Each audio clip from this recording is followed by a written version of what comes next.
Dito in Cebu mga kabasyo, wow!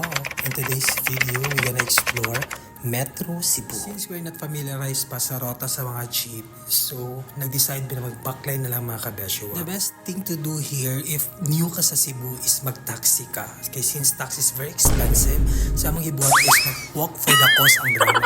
So ito mga kabasyo, na so we plan na mag-country sa Hanport mga kabasyo. So sangyup siya with buffet ang drama. Since we're gonna leave Metro Cebu and tomorrow in the afternoon is magbalhin namin sa Talisay, Cebu, which is kung asa may mag-eskwela sa German language. 6 months, more i-quarantine man yun para it's good for us kay para dili mi ka ng sa mag-ato-ato, maglaglag and everything, which is good. So we decided na mag-count sa dito mga kabasyo. I-try po na tuglag ang Metro Cebu, na-explore po na very light ang Metro Cebu. Social mga kabasyo, if we're talking about sangyup, so side dishes is always there, kimchi, Korean type of foods, mga pasoup na dira na, it's very hot.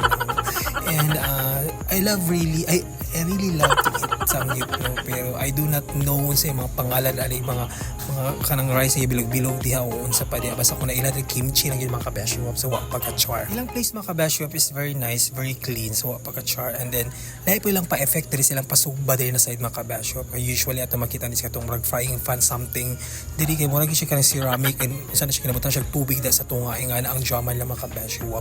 Pero maluto ba ang karne mga kabasyo so wa pagka-char. What the best in Metro Cebu mga kabasyo is ang ilang food, no? So naiuban food na maragwa ka kailang lahi po yung mga timplada na uban tabang na arang katamis unsa ba diha na side. And ang diri po sa Metro Cebu mga kabasyo, ang foods diri is very expensive yun. I mean is dili man siya very expensive o yan po kayo, and is mahal gid ilang food diri kay nagpalit ko diri ka ng saging na what we call this ng banana Q, as in ang isa ka buok mga kabasyo tag 10 pesos gid siya mga kabasyo. Ikaw mo ka ba culture shock sa pagka-char. So dili tayo nag-count sa Mango Avenue mga kabasyo. In this place dili ka makita ano ng mga afam kasi klaseng mga afam yung mga kabasyo kasi klaseng lahi sa pagka-char gid mga kabasyo. So the best kay diri maglaglag diri na linya mga kabasyo is na po diri ang mga bar, comedy bar and everything diri sa Mango Avenue. Diri sa sentro mga kabasyo dahil ka makita ng mga foods diri, dahil ka makita ng mga restaurant katong mga sangyup la medyo maldito, so diri siya na locate banda mga kabasyo.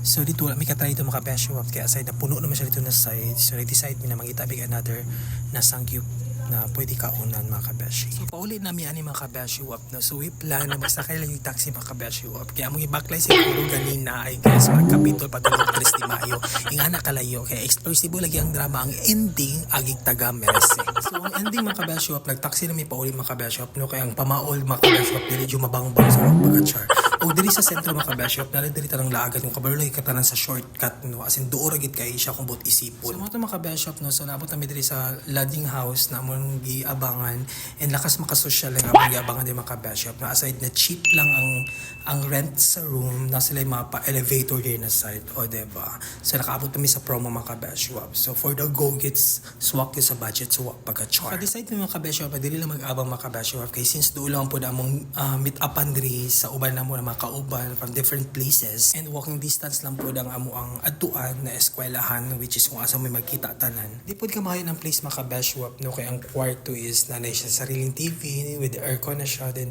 na siya CR sa sulod. Then every time na kanang gutumon ka mga kabasyo so pagawas na mo diri sa mga mini hotel sa tawag ani diri na sides na mga pagkaon na mga food stall na ka ng 7-Eleven and na mga minute burger anak mga kabasyo. So mao ra tong katikaran karong adlaw mga kabasyo og daghang salamat. Bye.